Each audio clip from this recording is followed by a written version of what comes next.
The 12th annual Desmond Tutu International Peace Lecture took place in Cape Town yesterday.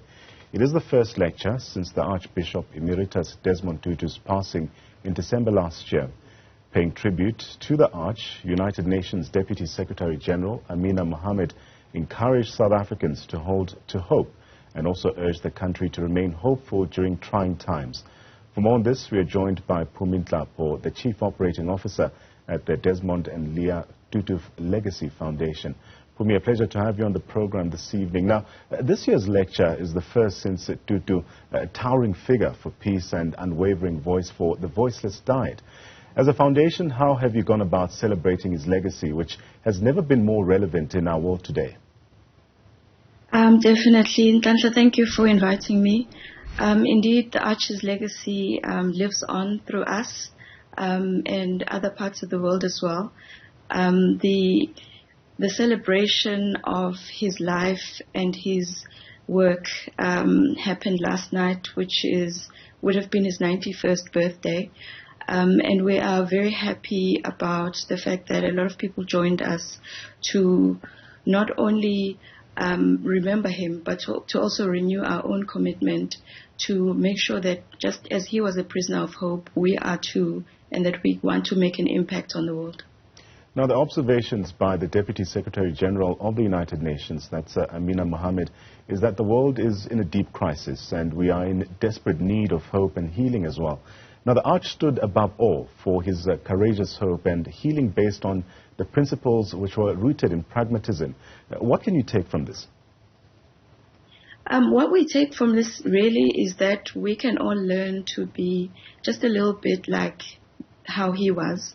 In our programmatic work at the foundation, we are working with young children to make sure that they learn from the legacy of the Arch and understand that they too can make a change in the world in ways big and small in the places where they are. Now, it's nearly 3 years after the start of the COVID-19 pandemic, and nations across the world, particularly here on the African continent, face a multitude as well as cascading and compounding crises. As a foundation, what observations have you taken with the people experiencing this crippling poverty and hunger on the continent? I think for us, really, we want to make a contribution in terms of healing our societies and growing our own courage as well as the courage of everybody else to really hold on to hope and fight against the ills of society at the moment. We don't want to give up. The Arch was resilient in how he spoke up against and fought for the rights of people and against injustice everywhere where he saw it. So we as a foundation need to be the same as well, and to encourage young people especially to really not stop and to be clear about a vision of a different world, a better world, and to fight for that. Now, another interesting soundbite from the lecture is that of social cohesion. And she says that social cohesion is fraying with the inequalities increasing, as well as xenophobia, nationalism, hate speech, as well as radicalization is on the rise. Please elaborate a bit further on this particular aspect that was raised yesterday. Definitely true. There is a lot that is going wrong in the world at the moment. And there is a lot for us to do as society. So the point of the lecture was really to say that we must not give up. And I think that the Deputy Secretary General was very clear on that. There is a lot that the UN is doing. There is a lot that other bodies are doing as well to try and make this a better world. So we cannot give up. We have to be pragmatic. We have to acknowledge that a lot is going wrong.